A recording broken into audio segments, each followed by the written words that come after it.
Yeah, welcome to everyone that's joining us today, and for those that watch this later.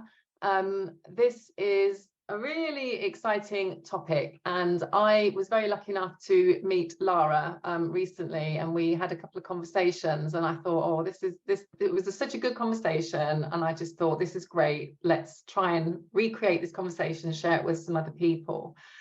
So I'm just going to introduce myself briefly and then let Lara introduce herself before we delve into all things to do with data and learning and development. So my name is Rachel Arts. I live in the Netherlands. I've only been here 3 years. I used to live in the UK.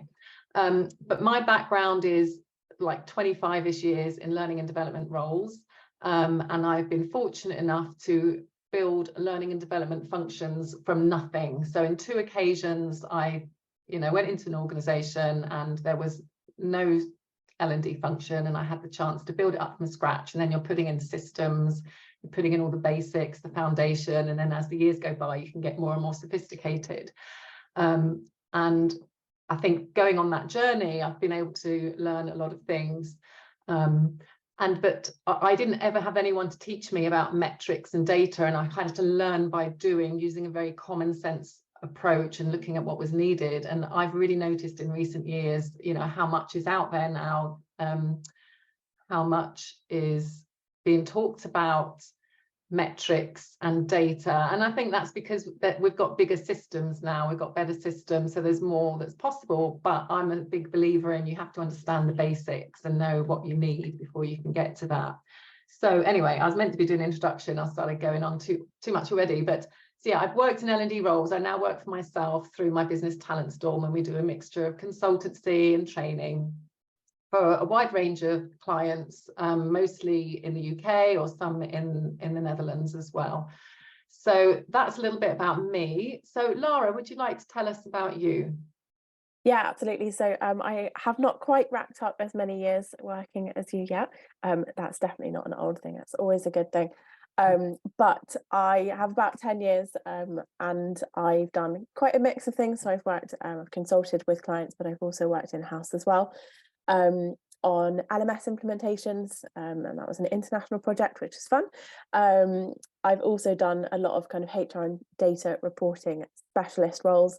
I've done some external assurance with auditors, and I've also done things like gender pay gap reporting, completely kind of mapped out a global data strategy, kind of from the ground up, like Rachel, but in data, and how all of that fit together in an international business, which was quite complicated with different needs and different sort of challenges. And then just sort of the usual HR system management as well. And yeah, a lot of academia, learning the sort of strategic and kind of fundamentals of HR. And I've, over the 15 years of all of those things combined, kind of put it all together. And that's kind of got me where I am today. Thank you, Lara. And I find that really, just to say, I find that really fascinating, because I think, I've started seeing so many more like job advertisements for data people, and I was watching one recently for a very, very large organization that's where I'm based, and it kept being advertised. So I'm thinking these people aren't out there, and I think part of the challenge is people go into learning and development quite often because they like training, they like those softer skills, they like presenting, they like designing content, and then sometimes the skills required for data are quite different. It's a different skill set, and it's not that people don't have them, it's they might not have used them. So I think a lot of people have been feeling, I don't have these skills, I can't do that. So that was why I was really interested to talk to you the first time that we spoke, just to understand some of that. Yeah, so it's really kind of, I guess, funny isn't the right word, but I guess disappointing. I don't think in HR and in the HR kind of training, we've got like CIPD and other sort of routes, data isn't really, it's mentioned. I mean, I personally had a module on assessment and selection, where data is very much kind of how that all kind of lines together, and we make sure that the assessment we do is as true to reality as possible. But it's not really taught very well in kind of HR courses, and the thing that I always say to people is that pretty much every person I know that works in HR got into HR because they love people. They don't love numbers, and they kind of are, in the same way that the arts is quite different from, you know, a more sort of office-based work. I think the sort of number side and the people side of things are those complete polar opposites. So yeah, it's really tricky for people, and it doesn't come naturally, even though I think they do have the skills underneath it, or they just haven't been told how to put it all into HR. So yeah, and when I say HR, I'm being really naughty, and I mean that L&D as well. I mean HR in its broader sense. But yeah, it's really frustrating, and I guess that's probably something that you've seen over your years as well, and maybe in some of the projects you've done, you've kind of felt that kind of like need to shift the skills that you had into sort of more of a numbersy side. So yeah, I mean, what's been your favorite data project in your sort of so my favorite data project was quite a big one, actually. And what happened with this was for a few years I'd created a learning and development strategy, and it was a digital strategy. It was I needed to shift the organization to digital for lots of reasons. So I wanted to measure, I needed measurements. So I put measurements in up front before we implemented the strategy. And so every year we would produce to the business an infographic to say, this is what we're doing, this is why we're doing it, and this is the progress we're making. But after a couple of years, I kind of realized that, that was great, but there was a bigger picture, there was a much bigger agenda, and the kind of data I then wanted to collect and report on was to do with the broader talent management strategy. But I didn't control all of that data and information. So the project I then had to start was working across HR, and I had to make a working group with key HR colleagues. And yeah, we had a lovely working group. We worked together over a year, and it was part of a wider talent management strategy. So we had to look at all like the big headings, the key headings that you have there, and then what should we be measuring, and what data do we already have, and what data don't we have that we should have. And that project was the most satisfying project because it was bigger and more complex, and I was learning new things as I was doing it. And I think that goes to the point that we were just talking about, that people, you don't know what you don't know. I don't think at the time there wasn't one place I could go to learn the things we needed, and I was pulling on, learning from all different areas.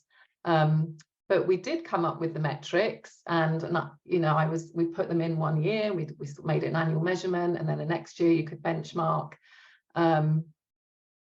And that piece of work fed into lots of different activities. So we were doing, and I think this is the other point that I want to make. I think sometimes in L&D we're doing so many things. We've got so many projects going, and they're really good ones. But until you step back and report on the whole bigger picture, you're missing a trick. So in the wider HR team, we were doing succession planning. I'd implemented job roles and job families, which meant we had that in the system. We did great compliance training. We had we had lots of things with great management programs. We had lots of stuff, but unless you're looking at what is that now doing for the business and where are the gaps, then you're really missing a trick for the workforce planning.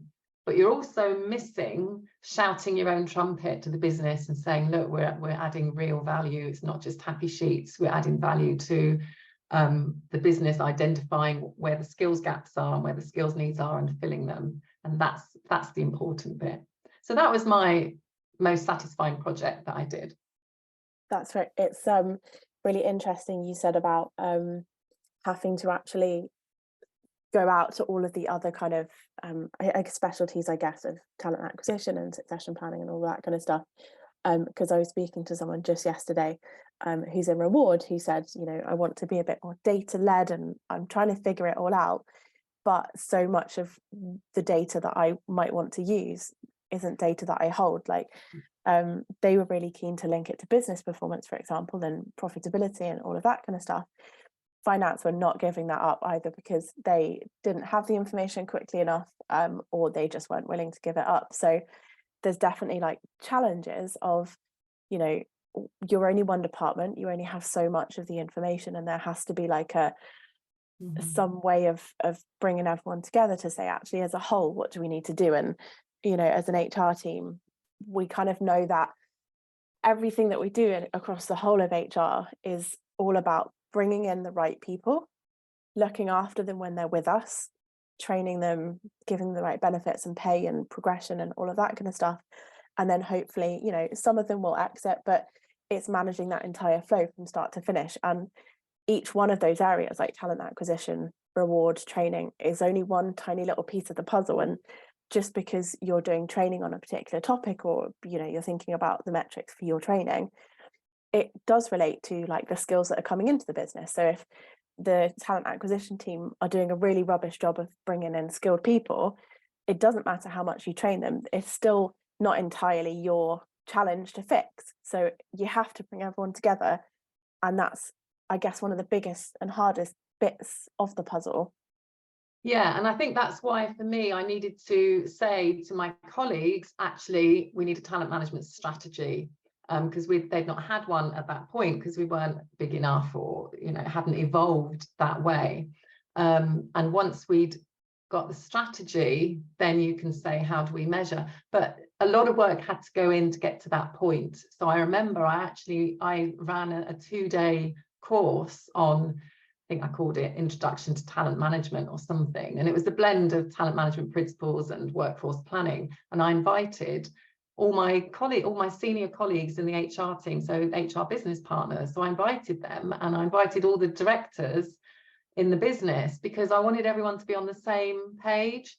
And then once I'd done that, I was like, okay, everyone's okay with what we're talking about. And then I could turn it into a strategy. And then we built a model, we built our own framework, and then the metrics came from that. But actually, I want to pick up on something you talked about there, which was the business planning and performance cycle. Because I think in L&D, certainly in my experience, I've always looked after the performance management process as well. And L&D people often do. And that's another great place of data, performance data. And what you said there about, you know, other teams didn't want to relinquish the data. And yeah, I've certainly, you know, had that as well. But I think that's why, if you've got a strategy, then you know what the end goal is, you know what you're working towards. Yeah, absolutely. There was something that you said that's completely gone out of my brain, so I might have to come back to it in a really awkward way later. Yeah, that's fine. So while you're just thinking, if I just share my main learnings from the project that I did, because this is something we talked about earlier.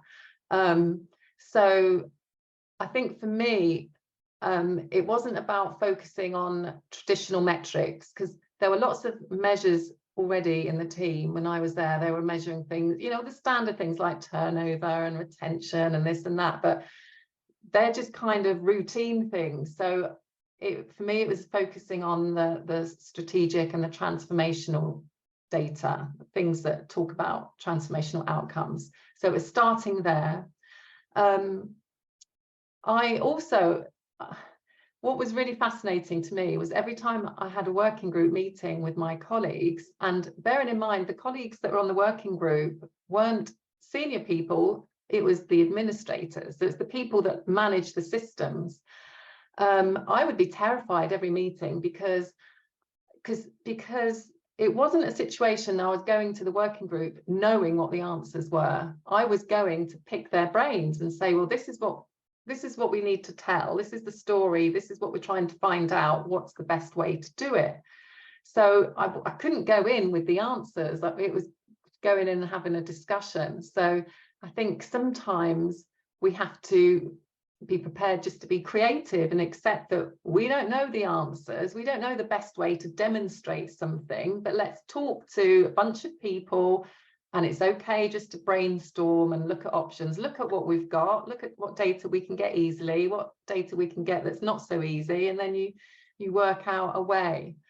And for me, it was always about what's the story, what's the story that I'm trying to tell, you know, what's the thing I'm trying to explain, and then explaining it. Don't know if that makes sense to you. Yeah, it does. And actually the first sort of learning around where you're talking about not focusing on traditional metrics and figuring out what you've got now is also a really kind of important piece for teams. I think quite often they abandon metrics because they don't have the data, so they think, well, can't do it, let's, you know, cross it off the list. And actually I usually have two lists. It's something that I've done before when I was building a data strategy for the team, was to sit back and say, what do we want to know about our business, what information do we need? And then the second step was to go, okay, what data do we have and how do we phase that in? You know, what can we do now? What's a quick win? What's ready to go? I can just pull that and it's done. What's a kind of, might need to tweak something, might need to build in a new kind of way of recording that information, whatever that is. And then what's, you know, a really future focused kind of thing. You know, at that point, we were definitely not in a position to track people's progression through the organization, for example. So from, you know, recruitment to they've been on a particular development program to how did they get promoted through the business and grow, or exit, or whatever that kind of journey was. But that was something we knew that we needed to do for the future. We needed to understand how people were moving through the business. So that was one of those future focus metrics. It didn't get dropped. It just got, how do we plan for it now? How do we make that happen in the future? And that's about what information do you need to record now in order to start looking at that in the future. So yeah, phasing in the data is how you sort of phrased it as well. Phasing in that data is really important. Don't abandon stuff just because you don't have it. Just figure out how you can get it. If it's important, then you need to build it in. And if it's not important, it shouldn't be on the list anyway. So yeah, it's definitely really important not to forget stuff. Mm-hmm. So what else can you tell us, Lara, when you're starting a data project? What kinds of different data is there that people should be working with? So if anyone's been on one of my webinars before, I know Zach has, but I talk a lot about the difference between descriptive and diagnostic data. And you've also already talked about it without knowing. You talked about transformational outcomes. A lot of what I see HR teams doing is using descriptive data, and descriptive data is great. It's important. We need it. But all it's doing is telling us what happened. So things like headcount, breakdown by gender, even things like the educational breakdown of the workforce, all of those things are descriptive data. Number of training hours, it's just descriptive data. And it's super helpful to have because it does tell us something, but it doesn't tell us an awful lot. It doesn't tell us what's going on. It doesn't tell us if that's good or if it's bad. You know, the spend per person, that's information we might need to have, but it doesn't tell us what the outcomes are, what the transformation has been, what's actually going on underneath the kind of hood of that. So yes, descriptive, and you pretty much always need the descriptive data to do the diagnostic data. But the kind of next step, the thing that teams should really focus on is the diagnostic data. So it's looking at, what does it really mean? How does that metric fit into the broader picture? Is that good? Is it bad? And how does it line up with the business's strategy? Is it kind of contributing in the way that it should do? Are there any problems? So some of the metrics people might be looking at, I mentioned breakdown of employee educational level being descriptive. A better kind of use of that information, if you like, the sort of diagnostic version of that, is looking at whether the employees have the skills they need. So yeah, it's great for us to be able to say, you know, 10% of staff have a bachelor's degree, 5% have a master's, but that doesn't really matter if our teams don't need that in order to operate successfully or, you know, with great productivity. So the things we might be looking at instead is whether the employees have the skills that they need. And that's the question instead of what's the kind of educational level across the team. You can get that information from performance review processes. So for example, asking managers whether they think people in their teams have the right skills, if there's any additional skills needs. Could be based on a skills framework, so where you talked about job families and things.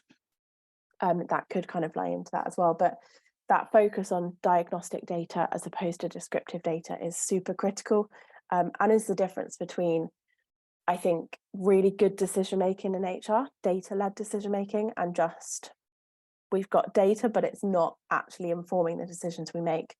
So that's a really important thing that I'd kind of encourage teams to think about. The other thing, and again, we've sort of touched on it, so there's definitely some key themes here, which is always good, is about being strategic and making sure that your data actually means something for the business. So we've talked about kind of picking metrics off the shelf, and there's always good articles of here's the 21 L&D metrics you need, or the 20 recruitment metrics you need. But the thing to do with those is to look at how they kind of line up with your business's strategy. There's no point tracking data that doesn't tell you whether you're kind of doing what the business needs you to do. And so I think about it as like when marketing teams and sales teams are thinking about whether they're doing a good job, they're looking at their conversion rate. So, you know, how many sales do they make from the kind of process? How does their funnel work? And at times their teams will be looking at, you know, if we know that we need to make, and this is where finance and sales always have conversations and it works brilliantly, finance and sales get together and say, we need to make this much in sales next year. So with a conversion rate of 3%, we need to get 300,000 kind of inquiries. That goes through to marketing. And then it's that conversation of, right, marketing, how do we get that big number there? And that's the marketing and sales teams figuring out how what they do contributes and lines up with what the business needs and what the business is doing. So for us in HR, we need to do a similar thing, which is, what does our business look like? What's the context? What challenges do we have? What do we need to do for our business? What does our business want to do? And then we pick our metrics based off of that. So we've sort of talked in the past about if you've got a really sales heavy business, actually you probably need to be focused on metrics that sort of look at maybe profit or sales per employee, something like that. Not just how many employees do we have, or, you know, what skills do they have, but are they making the sales, and what does productivity look like for our business? If you're in a different organization, and I know that you've worked in like a housing association where carers is kind of one of your sort of key sort of work staffing groups, the way that they work and the success, and that kind of feeds into a whole host of different things. And so it's really important that the metrics we look at answer the question of whether we're doing the right thing by the business, and if we're doing the stuff that contributes to the business's goals. So that's super important. And I'm going to kind of hand over to you and maybe ask you if you could tell that story about carers, because that was such a good... Before I tell that story, I just want to pick up on a couple of things you said there. So when you talked about something, and the word that popped into my head was skills mapping. So you're talking about a descriptive is knowing what qualifications everyone's got, but the diagnostic is being able to map that against the needs of the business. So that's what I would call skills mapping, which is really hot at the moment as well. Another hot topic, because there's so many skills shortages. So and however you do that skills mapping or competencies or whatever. So that's a good example of a diagnostic. But I've got a question. So when I started measuring things, I was measuring them and then just year on year. So I could see, I knew where we wanted to go, and then each year is okay, we're getting better. And that, so if you're measuring year on year and you're seeing the trends, does that then qualify as a diagnostic? Is kind of my question. I'm going to be really flaky, and I'm going to say it depends. It depends. Yeah, no, that's fine. That's fine. Yes, it can, because you're not necessarily diagnosing an issue, you're proving that something's going right. I think there's probably some circumstances where that's good. And to be fair, if you're looking at the right kind of metrics in the first place, and it's going to naturally be diagnostic anyway, and the trends and stuff, if that trend changes, like if it goes, if down is good and that's good, then I think I've just answered my own questions, just thinking it through. I mean, for example, if I put in a digital strategy, I wanted to know how much training was being delivered face to face, how much digital, because we had the digital strategy, but once we'd achieved our goal and reached the point that we wanted, then you don't need to see progress you don't need to see more digital, you know, it's like finding that happy spot. And it's like, what's the purpose? The purpose is the training's delivered well and people get what they need. It isn't to have 60% delivered via e-learning. That's just a means to an end. So it's keeping sight of that, isn't it? Yeah. But okay, to tell the story that you wanted me to tell. And I think the point of this story is just to show like a measurement, isn't it, of you know, a progression, you know, people getting the skills that they need. So but also like, what are the challenges, like what's the symptoms of stuff not going wrong, and what's the why, and the, you know, why does it matter that carers have the right skills? What's the impact? What's the problems? That's also really important. Absolutely. So I shared this story with Lara earlier, just because I remembered us doing it. But yeah, I worked in a housing association. We had a large number of carers and they had very high turnover. So that was the issue, because they had a lot of training they had to do before they could start work. That's a big expense, because if you know, it took a long time to train them, and then you've got high turnover. So that's a big cost issue, and it's a big risk, because the more time you're bringing people in, that's the risk, because they're caring for vulnerable people. So I set about, we managed to get the training time down by bringing in digital training, so they didn't all have to come in and do a classroom course. So you could train them, you could train one person instead of waiting to get a group of 12. So we got the initial training time down, but we wanted to make sure it was still effective. So I mean, you know, hopefully everyone here's heard of Kirkpatrick's model. So my training manager was very keen that we use that. So, and it all comes back to all the basic principles of good training. So if you've got really clear objectives, and I remember we would painstakingly write the objectives, exactly what they should know, what they should be familiar with, and it should be comfortable to do at the end of the training. And then the objectives are written in such a way that they could be phrased as a question that they could score themselves on. So they would score themselves before they started the training, then they do it at the end of the training. That's very simple to put in place, particularly if you got e-learning. And then 2 months later, they would get the same questions. And their line manager would be asked as well. So it's a very simple thing, and it doesn't have to be sophisticated, but it gives you evidence. It gives you evidence. You can show the skills, the knowledge increase. You can say, oh, there was a 20% knowledge increase from that person, or overall, or whatever. And then you can say 2 months down the line, they can still remember everything that was covered. And that was really important. As I say, that was dealing with vulnerable people. Carers need to know what they're doing, because they're on their own with them. So that was something that was important to our business. So we put that process in. Yeah, and I think you also had some experience where the business was telling you the KPIs. They were saying to you, this is what we'd like you to, you know, feedback to us. This is the numbers we'd like back. But actually, when you dug deeper and you had those conversations with the business to understand what was going on, whilst yes, those metrics are really important, actually the context of why was super critical as well. So I think it was in relation to asbestos. I don't know if you could share that as well, because I loved that.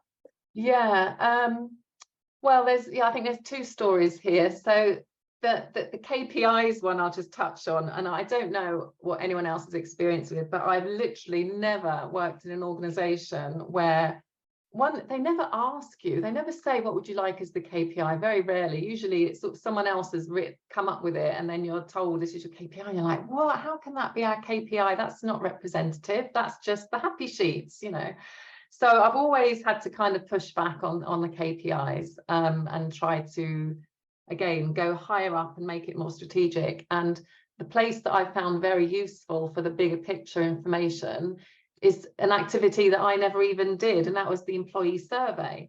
So employee surveys are a great source of data for training, and you know, usually they'd put a question in for learning and development, and I would then say, well, can you add in a few more questions and make sure they're good questions.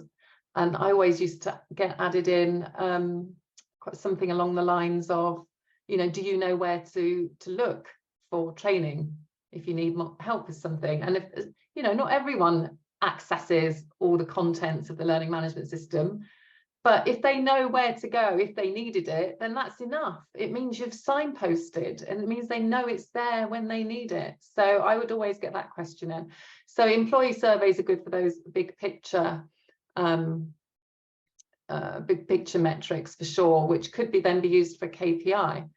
But yeah, the asbestos one. So yeah, I worked again at housing association and a local authority, and we had we have compliance training, and lots of people have compliance training. There's nothing new about that, but it was really critical because we were dealing with asbestos. We had tradesmen going into people's homes, and they all had to have asbestos awareness training regularly. And actually, you can't brush off compliance training as just like an eye roll. It's so important because it's people's health and safety, first of all. There was quite often a tendency from the business to be tick boxy about it. Like they would just want, this is what we were talking about, Lara. I remember now where you're coming from. The business, they just wanted me to report on the training. They wanted a percentage every month. How many people have done the training that was due? Is it 100%? Why is it not 100%? And it would be like 97%. It's like, well, somebody was off sick, or they were, whatever. But all they wanted to know was it as high as it should be? And it was only until I started getting invited to another committee. I started getting invited to the health and safety committee meetings, and then I saw a bit more of the process. And if there was an asbestos incident, and any incident has to be reported, and then it's usually investigated, and there's a big report. And I started thinking, well, we've got something there that if there's, I don't know, say 3 incidences in a year, then that's a statistic, and that should be the determining factor of, we should be looking at the training in relation to the incidences and see if there's any correlation, how long since that individual with that incident last had their training. And if the number of incidences isn't going down and the training's fully in place, then is the training not working? Is it not effective? Or is it something to do with the procedures? What's the issue? Sometimes it's not training that's the issue. But because the business is always focused on the percentage, because there's this risk thing that if there's an issue, they don't want to be sued, and then they have to evidence that everyone's had the training, and they were more concerned about the evidence than actually reducing the number of incidences. And I was going to say, when you were talking about the kind of the incidents as being the most important thing, if that's 20, it doesn't matter whether the completion rate of training is 100% or 0%. The issue is that there's 20 incidences of asbestos, exactly. Kind of, something's gone wrong. And there's a disconnect between, well, if everybody does their compliance training, we won't get the incidences. But actually, it's so complex. There's so many different factors that play into, maybe someone was just tired and they forgot what they were supposed to do. Maybe that's a sort of signal that they should have like something on their van that's got tiny kind of information that says check ABC, and that's a different solution. It might have been they didn't have their PPE with them that day because they forgot it. So we'll keep an emergency PPE in the van. Like there's so many different things. And I think that's a really good point, because then it's when you're in L&D, you often have to think outside the box, don't you? Because sometimes for a lot of these frontline roles, we would say they don't need training, they just need a job aid, they need a checklist on a little laminated card that sits in the van or their car or whatever. So it's a different thing. But just one more point I want to make on this compliance thing, and I don't think I mentioned this to you, Lara, previously, but it's gone out of my head. Hang on, it will come back. No, the point I wanted to make was, with what I found interesting with that particular compliance reporting and data is that we couldn't report accurately until the business had made the decision on exactly what job roles needed the training and how often do they need refreshers, because until you get that really crystal clear, you then have to put that in the system so that you can extract the data. And it was a really long time, because organizations are complex. You know, in that particular organization there were groups, there were different companies, so each different company, they had different ideas. Oh, our people will need a refresher every year. Oh, ours need it every 6 months. Oh, this job role needs it, but that one doesn't. And then that would be different to another team. So I had to literally get directors in the room and say, we need to agree. And I had to do all the work. This is what I think it should look like. Health and safety, they would never tell us how often the refreshers needed to happen. They wouldn't, you know, they wouldn't be tied down, because the guidelines are all a bit vague and reasonable and all this. So we had to come up with what's pragmatic, what do we think's needed, come up with a model, get agreement, then build it into the system. And that wasn't straightforward, because in the end we needed the HR system to talk to the learning management system. So there was development work that needed to be done. So all in all, and before that point, you're doing it manually. Horrible job, to take my team hours. Once you get it all automated, and anytime someone is recruited, joins the organization, they've got a profile, tells them what training they need, straight away it books them on or whatever, and then you can report. It's a lot of groundwork that sometimes has to go in to get to that point. And that's the thing, it's not just about data and numbers. Sometimes you have to understand the bigger picture and where you're trying to get to, and drag in all those stakeholders to get that agreement as well. Yeah, and that's why I'd always encourage teams to think about why does it matter, what's actually happening. Exactly. Because where you've sort of talked about, well, the business had to decide who and how often, but that how often, I would argue, is a relatively arbitrarily decided figure. It's one HSE manager's decided it's every 6 months, one's decided it's every 9 months, one's decided it's every 12 months. There's no factual reasoning behind why that is. And to be fair, probably individuals are quite different as well. And maybe somebody with a shorter sort of memory span needs it every 6 months. Maybe someone that's actually got really good memory and works with asbestos buildings really regularly doesn't need it. So again, it's an arbitrary number that we're not at a stage where we can manage all of those factors and give it. We can't read someone's mind to say they need their asbestos training. So again, the number is not the most useful piece of information. What the issue is the frequency of asbestos issues. That's what we need to be looking at. And so I was thinking about where you sort of talked about the percentage of employees completing training. That for me is a descriptive piece of data. Doesn't tell us an awful lot, and I would discourage teams from focusing on it at least. But the diagnostic stuff is the really important stuff. So whether that's the incidences and how that all works, or whether it's that separate conversation of kind of whether people know where the training is, how they get the training, if it's in the right format, if it's the right training content itself, if it's, you know, because somebody working in the head office probably needs a slightly different version of, you know, health and safety at work from someone in the field. And like, if it's so complex to manage all of those things, and one size doesn't fit all, and all of that kind of stuff. So you have to look, you know, I think in HR we have a tendency to look at data like the percentage of employees who've done some training during the year and go, that's a really cool statistic. We should put that in our dashboard because it's useful information and we want it to be 100%. That's obviously never going to happen. But, you know, if it's 20%, like, what does that mean? Does it mean, and I think this is where we go wrong in HR, we assume why people aren't doing training. We're like, oh, well, it's because they're too busy, or it's because they don't have a work mobile phone, so they don't do training. We don't actually ask, and we don't actually look to see what's going on. So we could, for example, I've known LMS systems that have sort of tracking on click rates and open rates and stuff. So you can see the conversion rate essentially from somebody searching for a topic and then picking a piece of content. That gives you some good information about whether the right content is there for them. Or you could look at your login data and say, who's actually logged in? Yeah. And if it's only kind of 80% of people, you go, right, why aren't the 20% logging in? Do they not know? And again, that's where the survey can come in and tell you, do people know that training exists? Do they know how to get it?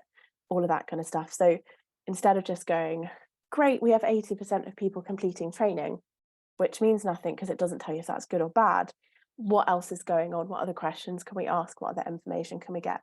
And how do we get a really good picture of actually what's going on and what challenges do we have? Do we need to do some marketing and comms to kind of encourage people and get them onto the platform? So yeah, we went on a bit of a detour there of, but it was a really interesting kind of, look at that sort of, I guess, the complexity of reporting, right? And that's why it's so hard for teams and why it's still a question, 10, 15 years later. Yeah, absolutely. And I'm really keen to know, as we're moving towards the end of the time, what tips you have when it comes to reporting and metrics. Yeah. So I'm going to keep it simple. I've probably got 4. My first one is to automate as much as possible. And I am not someone that says automate everything. I'm not a kind of arbitrary, just automate everything. Just because you can make a dashboard doesn't mean you should. But if something is descriptive data, we should at this point be able to automate it. So if you know that you want to know compliance training, make sure that that's done in the system. If it's really that critical, get it automated in the system. So you just log on, look at the front page, and it tells you this is the percentage. I'd also say keep it simple. And again, I think this is where HR teams, we get maybe a bit overambitious and we think we need to track everything. Definitely do little projects to investigate and diagnose and deal with issues. But on the kind of day-to-day sort of keeping track of things, try and keep it super simple. How does it relate to your strategy? And pick 3 to 5 key metrics that line up with that. And then my third kind of tip is that diagnostic stuff. Don't forget about it. Think about getting in detective mode. So data isn't just there to regurgitate every month and say, this is a percentage of this is how many this we have, this is how many people completed this is our most popular training course. That's helpful, but it's not the entire picture. So definitely think about going into detective mode for some of that, where we've talked about like complete training completions, for example, and digging deeper to look at, who knows that the training's there, is it the right training, that kind of stuff. That's that sort of detective mode, diagnostic stuff. Really have a look at that. And then the fourth one, and this is one that I wasn't able to do in a previous role without LMS, but it was something that would have made us look so much better as an HR team, and relates back to automation as well. Try to make it self-service. So if, for example, you need your managers to chase people who haven't done their compliance training, try and get that to be a dashboard in their kind of manager portal, their manager self-service, so that they log on and they see a live list that tells them who hasn't completed in their team. In some organizations I've worked, and it sounds like that might have been similar to how your team are doing it at one point, we download a spreadsheet, we cross-reference with the HR data and the teams, and we sort of send it out to HR teams and to line managers and all of that kind of stuff. By the time we'd done that, a week or so had passed, a couple of extra people had done their compliance training in between, comes back to us and says, oh, well, they're saying they have completed, you're saying they haven't completed, but that gap was critical, and because we weren't able to do it self-service, we looked a bit silly because we were like, well, yeah, they have completed, but after we run the report. And that's why that self-service, lots of people talk about using live data and that kind of thing, and data is sort of dead and out of date as soon as you've downloaded the report from the system. It is completely true. So whatever you can do to make it self-service is absolutely like the best thing that you can do for your team. But if you're doing all the other stuff, like keeping it simple, just having a few metrics, that's the way to make it all happen. If you try and do that for 20 metrics, it will be impossible and it will take you forever to get it all in the system. But you focus on the 2 or 3 that you really need, then actually you can get things through and then move on and build on it as well. So yeah, those would probably be my best tips for kind of working with data and figuring it all out. That's great, and I think they're really good tips. And I think that not everyone's at a place where they might not have self-service option available or whatever, but if you know that's the where you want to get to, then you can start trying to get there and get things set up. But I think the new breed of systems, HR systems and LMS systems are getting much more intuitive for that kind of functionality, aren't they? Yeah, definitely. It's definitely getting much easier, which is really nice to see. Yeah, good. Okay, so we're just coming towards the end. So if people have got any questions that you want to share, then just pop them in the chat. And while you're thinking about your questions, Lara, I know that you've got a course coming up. So do you want to just tell people about that? Yeah, so basically I've, in all of my 15 years of studying and working, I've realized that as HR teams, we need a lot of help with data. So I deliver a Foundations of HR Data program. The next sort of cohort kicks off in September. And it teaches teams, whether that's sort of core HR generalists to L&D to reward to recruitment. It's all about getting from somebody who dabbles with data, somebody who dabbles with spreadsheets, to somebody who feels really confident as an analyst, who understands how to make the best of the numbers they've got, build for the future, and all of that kind of stuff. So it's all about reporting, Excel, statistics. It's a really cool course. I love it. I've delivered it with some of the international teams. And yeah, it's been a really lovely one to see people start to put the pieces of the puzzle together. So yeah, that's what I'm working on at the moment. That's what I work on most of the time with my clients. And yeah, it's super fun. Rachel, I haven't actually asked you what you've been working on with clients recently. So we've done all of the like history and all of the stuff that you've done before, but yeah, what kind of stuff do you do these days? Well, it changes from time to time. I was supporting a company last year quite intensively for the whole year, which was really nice because they're based here in the Netherlands where I am. But right at the moment, I'm doing a mixture of consultancy and some training delivery. But the consultancy is quite interesting because I'm actually helping an organisation to procure a learning management system, but it is only for external use. So it's going to be for selling training to their customers. So they currently sell training, but they don't have a system. So it's really helping people that have never heard of a learning management system before and don't even know what SCORM compliance is or anything, and just trying to walk them through a whole strategy to take their webinar content and to automate their processes and to get it on a system so that they can scale. So I've been learning lots about extended enterprise platforms. So anything you need to know. I actually wrote a white paper, which is on my website. I wrote a white paper about choosing an extended enterprise platform. So yes, I've been doing that, and we'll be continuing to do that, which is fun. But yeah, I take on any kind of L&D consultancy projects that come my way. So yeah, I haven't seen any. Oh, hang on, there is a message in the chat. Let's have a look. Oh, there you go. Some questions about. Oh, there's a few questions. Okay, question from Zach. First thing to do to implement L&D from scratch. Shall we start with investigating LMS systems first? That's a really good question, Zach. I think yeah, I mean, it always depends on the size of the company, but I think these days you can get LMS systems for a small business anyway. But yeah, systems are just helpful because they track things, they measure things, and they're a way of getting training to people. So I would definitely get that on your roadmap. But you can do a lot with a spreadsheet in the meantime. I've worked in plenty of companies where I've come in and they've just had spreadsheets, and yeah, it's been an exercise to convert to an LMS. Anything to add to that, Lara, in terms of? No, I mean, I was just going to say, I'm not sure, Zach, whether you're thinking of your core team or whether you're thinking of the sort of extended team, including all of the sort of devs and things that you work with. If it's the smaller team, you can definitely work with spreadsheets, and it depends what training you think you want to deliver to them. If we're thinking about the broader team, including all of the kind of devs, as I said, then again, thinking about the training you're going to want to deliver to them. If it's maybe compliance training, which might be quite critical and quite important, a system I definitely recommend.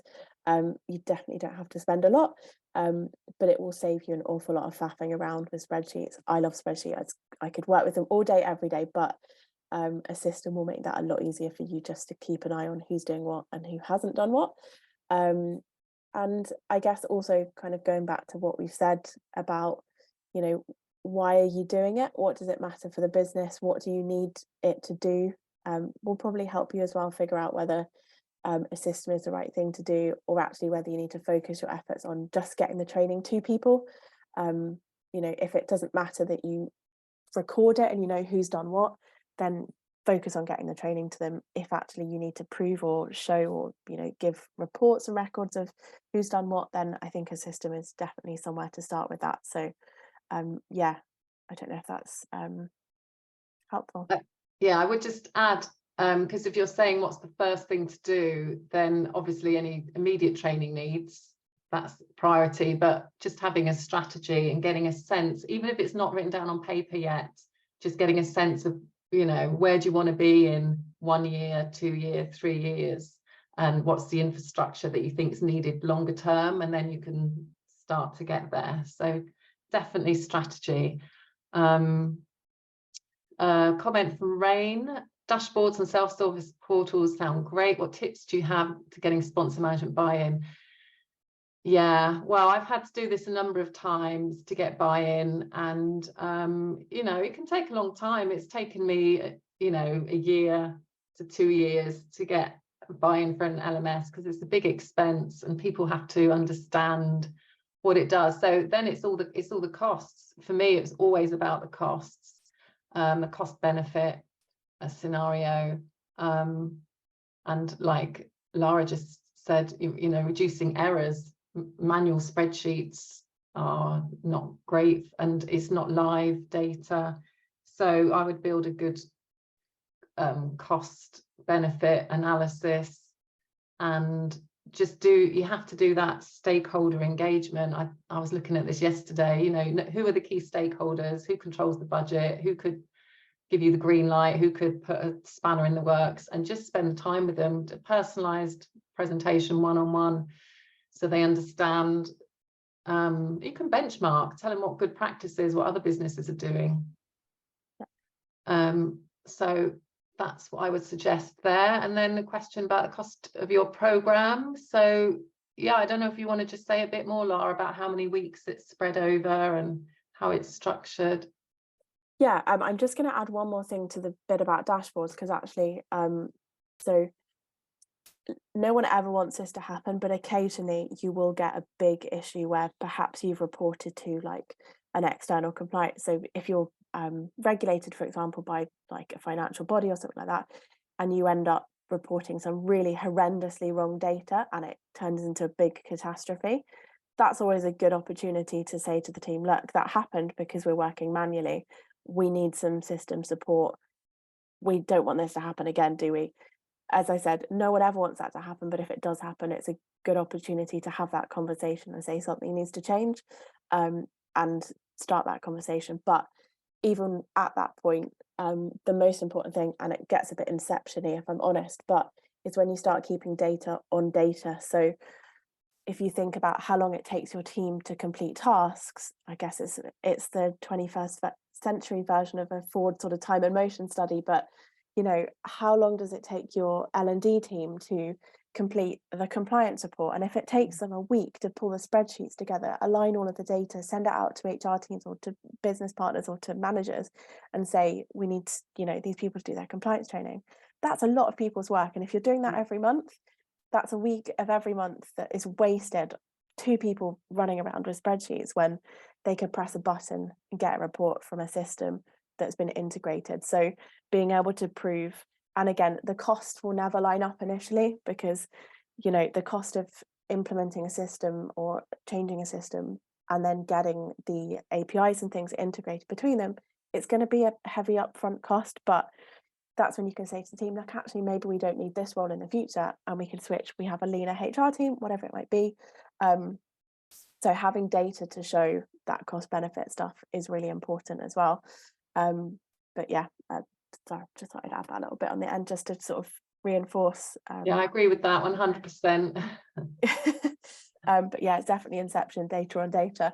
So yeah, Jess, I have linked the the website if you would like to have a little look. There's 2 versions of the program. One is just the core program, which is the 6 months.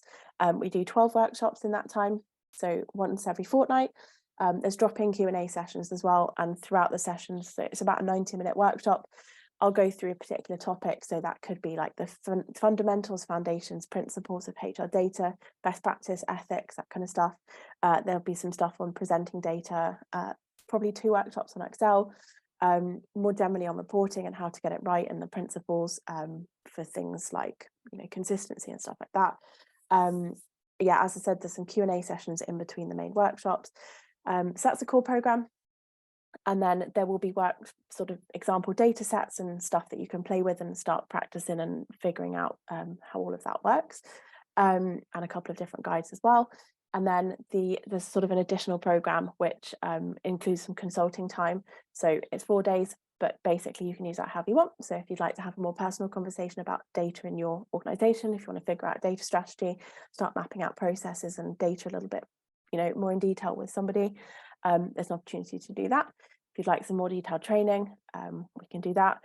So basically anything you want to do with that time, we can do. So core program, or basically plus some extra hours, and we can work one-on-one with you and the team to kind of figure out if that works. Thank you, Lara. And we can email out a link when we do follow-up email to everyone. And I think this is why I like talking to you, because, you know, if that program had existed, you know, 10 years ago when I was reading everything I could from the CIPD, it would really have helped, you know, not just me, but, you know, the wider team. So I think it's great that you're doing that, and there's definitely a need for it. So hopefully it's been an interesting conversation. Thank you for those that have joined us. And yeah, we'll get the video out to you all. And if you have any follow-up questions for me or for Lara, then feel free to email us. And that'd be great. But yeah, thank you for coming today, everyone, and I hope you enjoy the rest of your day.